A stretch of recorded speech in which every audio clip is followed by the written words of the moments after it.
Welcome friends, बहुत बहुत स्वागत है आपका एक और नई वीडियो में। देखिए, आज के वीडियो में एक मिनी पीसी देखेंगे जो कि आसूस की तरफ से क्रोम बॉक्स नाम से आता है। ऑनलाइन लगभग 20,000 रुपये के आसपास सेल हो रहा है। अच्छा प्रोडक्ट भी है, लेकिन जिस प्राइस पे ये सेल हो रहा है और जितने फीचर्स ये आपको दे रहा है, तो ये लेने लायक है या नहीं है, आपका काम निकलवाएगा या नहीं निकलवाएगा, वो सब आज के वीडियो में हम देखेंगे। i7 8th जनरेशन का प्रोसेसर इसमें मिल रहा है। तो 8th जनरेशन की अगर बात की जाए, जिस तरह से आजकल बहुत सारी जनरेशनें हैं, 12th जनरेशन, 13th जनरेशन, पहले 11 थी, 10 थी, इनमें बहुत सारे मॉडल्स आपको मिल जाते हैं प्रोसेसर की। तो आप कंफ्यूज हो जाते होंगे ये सोच के कि इतनी लेटेस्ट जनरेशन मिल रही है, लेकिन आपको ये नहीं मालूम कि उसमें कौन सा मॉडल ये कंपनी वाले आपको दे रहे हैं। i7 8th जनरेशन प्रोसेसर तो है यहाँ पे, लेकिन इस प्रोसेसर में कितने कोर का है ये आपको देखने वाली बात है, क्योंकि इससे ज़्यादा कोर के भी 8th जनरेशन में प्रोसेसर हैं। तो देखिए, जो प्रोसेसर है आपको मिल रहा है i7 का 8th जनरेशन, और इसमें जो मॉडल यूज हुआ है 8550U वाला सीरीज मॉडल यूज हुआ है। ये सेपरेट आपको प्रोसेसर सेल होते हुए नहीं मिलेगा, ना ही इसकी कोई MRP है। ये सिर्फ कंपनियों का अपना अपना ट्राई अप रहता है, वो वहाँ से जो है पूरा बंडल यानी कि पैकेज बना के सेल करते हैं। तो इसके पहले स्पेसिफिकेशंस देख लीजिए कि आपके कितने काम लायक हैं। देखिए, अगर स्पेसिफिकेशंस की अगर बात की जाए तो 4 कोर का ये प्रोसेसर है और 8 थ्रेड्स इसमें आपको मिल जा रहे हैं। बेस फ्रिक्वेंसी इसकी 1.80 गीगाहर्ट्ज़ की है, 8 MB की कैश मेमोरी के साथ आता है।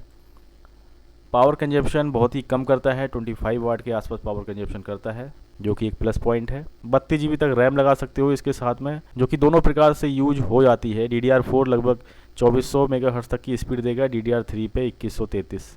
तो इस तरह के प्रोसेसर जो है कन्फ्यूज थे, बहुत ही ज़्यादा कन्फ्यूजन वाले थे। DDR4 कहीं DDR3, और वो भी इतनी थकी थकाई स्पीड निकाल के देते थे। नाम DDR4 है, लेकिन अप्रोक्स अगर स्पीड देखोगे तो DDR3 के आसपास ही आपको मिलेगी। और अगर इसकी इंटरनल ग्राफिक अगर चेक करोगे तो आपको 620 मॉडल मिल रहा है। लो क्वालिटी का ग्राफिक है, देख सकते हैं आप। 300 मेगाहर्ट्ज़ की बेस फ्रिक्वेंसी है, मैक्सिमम 1150 मेगाहर्ट्ज़ तक की स्पीड देता है।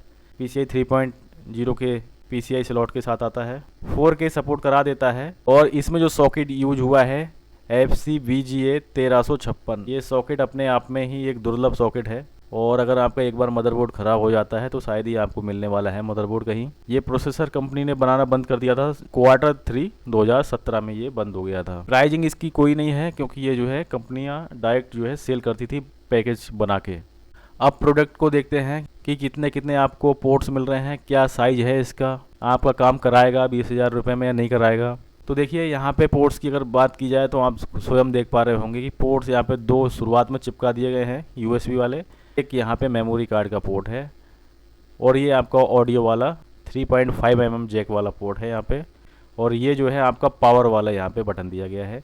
साथ ही साथ एक लैन का पोर्ट है, और 3 USB वाले यहाँ पे अलग अलग स्पीड वाले पोर्ट्स यहाँ पे हैं। फिर एक HDMI वाला पोर्ट है, और एक Type-C वाला पोर्ट है, और यहाँ से आपको पावर लेनी है। इस प्रकार से ये जो है कुछ इसकी नाप तोल है। और लंबाई चौड़ाई ऊंचाई यहाँ पे दी गई है। 22.86 सेंटीमीटर का ये जो है लंबाई का है, यानी कि एक फिट में आपको मिलते हैं 30 सेंटीमीटर। तो ये 22.86 सेंटीमीटर का है, तो पौना फिट के आसपास है।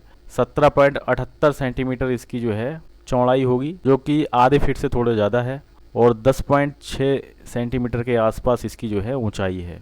तो लगभग 4 इंच के आसपास इसकी ऊंचाई होनी चाहिए। तो इस तरह से आप देख पा रहे होंगे कुछ लमसम इसका मेजरमेंट आ रहा है। 1200 ग्राम के आसपास इसका वेट है। जब आप कंप्यूटर के साथ कनेक्ट करोगे तो कुछ इस प्रकार से दिखाई देगा। काफ़ी ज़्यादा छोटा सा साइज़ है और काफ़ी अच्छी परफॉर्मेंस ये आपको दे देगा, लेकिन प्राइस के हिसाब से कितना सही रहेगा उस पर अभी हम चर्चा करेंगे। अब देखिए, इसमें आपको एडवांटेज क्या क्या मिलने वाले हैं। सबसे पहले उस बेनिफिट्स की बात करेंगे, फिर किसी नतीजे पे पहुंचेंगे। तो देखिए, साइज़ तो बहुत छोटा है। जब आप कहीं भी अपने बैग में इसको डालेंगे तो बहुत ही आराम से आपका सहूलियत से काम होगा, और यूज करने में भी काफ़ी ज़्यादा आसानी रहती है। डायरेक्ट प्लग करिए और चलाइए अपने HDMI केबल से या Type-C केबल से। और जितनी इसकी औकात है, अगर उतना ही वर्क अगर आप इससे लोगे तो इसमें आपको कोई भी हैंगिंग की प्रॉब्लम नहीं रहेगी, और नॉर्मल टास्क आपके बहुत ही आराम से होंगे। पावर कंजप्शन काफ़ी ज़्यादा कम है, तो एक प्लस पॉइंट आपका ये रहने वाला है। कुछ इसकी नकारात्मक बातों की तरफ अगर ध्यान दिया जाए तो आप देखिएगा, अगर आप हैवी टास्क करोगे तो इसकी फ्रिक्वेंसी बहुत ही ज़्यादा कम है रैम की, जो कि ज़्यादा अच्छी स्पीड आपको नहीं मिलने वाली। ना ही ग्राफिक्स से आपको मिलेगी, ना ही इसकी रैम ज़्यादा प्रोवाइड आपको करा के देगी। वारंटी के अंदर ख़राब होता है तब तो इसका पॉसिबल है कि कुछ पार्ट्स आपको अरेंजमेंट कहीं ना कहीं से करा के आपको दे देंगे। कोई भी रिसेल वैल्यू नहीं है इसकी, बाहर जब आप इसको बेचने जाओगे तो काफ़ी ज़्यादा आपको दांत घिसने पड़ेंगे। तो विंडोज़ आपके लिए अलग से डालनी पड़ेगी और हो सकता है विंडोज़ डालते समय कुछ प्रॉब्लम हो या कुछ हैंगिंग की समस्या बनी रहे। अगर हम इसका अल्टरनेट निकालने का प्रयास करें, अपने आप से खुद प्रश्न कीजिए कि आप ये क्यों लेना चाह रहे हैं। अगर आप 20,000 रुपये इस पे खर्च कर रहे हैं तो पहले आप अपना वर्क देखिए, अपने आप से प्रश्न कीजिए कि क्यों ले रहा हूँ मैं। अगर आप साइज़ छोटे की वजह से ले रहे हैं तब वो अलग मैटर है, और अगर वर्क के लिए ले रहे हैं वो एक अलग मैटर हो जाएगा। और अगर आप अपने घर पे ही इसको इस्तेमाल करना चाह रहे हो तब आप एक मिनी कैबिनेट का इस्तेमाल करने के बाद उसमें आप नए पार्ट्स लगा के एक असेंबल कर लीजिए। कंप्यूटर काफ़ी ज़्यादा, इससे तो काफ़ी ज़्यादा बेहतर परफॉर्मेंस देगा और 3 साल तक की आपको टेंशन नहीं लेनी है। नए नए पार्ट्स होंगे, 3 साल की वारंटी के साथ आते हैं, जैसे कि प्रोसेसर नया होगा, मदरबोर्ड पूरा नया होगा, रैम नई होगी। रैम पे तो 10-10 साल की वारंटी आ रही है। साथ ही साथ आप अपने हिसाब से NVMe लगा लीजिए, काफ़ी अच्छी स्पीड मिल जाएगी। तो बहुत कुछ उसमें चेंजेस कर सकते हैं आप। साथ ही साथ उसकी रिसेल वैल्यू भी काफ़ी अच्छी होगी। जब आप उसको कभी सेल करोगे तो जिसके पास अगर आप उसको बेचोगे तो उसको भी दुख नहीं होगा, वो भी अपना आराम से उस पर काम चला लेगा कई साल तक। अब आप पूछेंगे कौन सा प्रोसेसर यूज करें जो इस 20,000 रुपये के बजट में इससे ज़्यादा बेहतर रहेगा। तो देखिए i3 10th generation 4 core 8 threads के साथ आती है, लेकिन इससे कहीं ज़्यादा जो है बेहतर परफॉर्मेंस आप उससे निकलवा सकते हो। 20,000 के अंदर ही बन जाएगा पूरा बिल्ड। और एक राइजन का प्रोसेसर आता है 3200G, 4 कोर 4 थ्रेड्स का है वो भी इससे कहीं ज़्यादा बेहतर रहेगा। पूरा सेटअप आपको 16,000 रुपये के आसपास मिल जाएगा। और एक मिनी कैबिनेट का आप इस्तेमाल कर लेंगे तो काफ़ी ज़्यादा मिनी कैबिनेट एक रहेगी, और उस मिनी कैबिनेट में आप इन सभी पार्ट्स को आराम से फिट कर सकते हो। 3 साल तक बिल्कुल ही टेंशन फ्री उसको इस्तेमाल कर पाओगे। अब देखते हैं एक बार अमेजोन की वेबसाइट पे। यहाँ पे आप देख पा रहे होंगे 20,000 रुपये के आसपास सेल हो रहा है, 1 रुपया कम है 20,000 रुपये में। तो 20,000 रुपये के आसपास ही है ये पूरा। 6 महीने की वारंटी है, 6 महीने के बाद ये कोई रिस्पॉन्स नहीं करेंगे। अगर बीच में भी ख़राब होता है तब भी आपको दिक्कत रहेगी। किसी को लेना ही चाह रहे हो तो 2 साल की वारंटी लें, चाहे थोड़ा पैसा और लगा लें इसमें।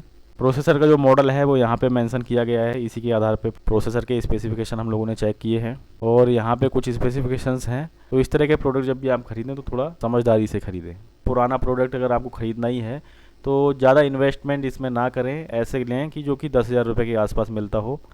तो मिलते हैं और किसी वीडियो में। ख्याल रखिएगा अपना। बहुत बहुत धन्यवाद आपका।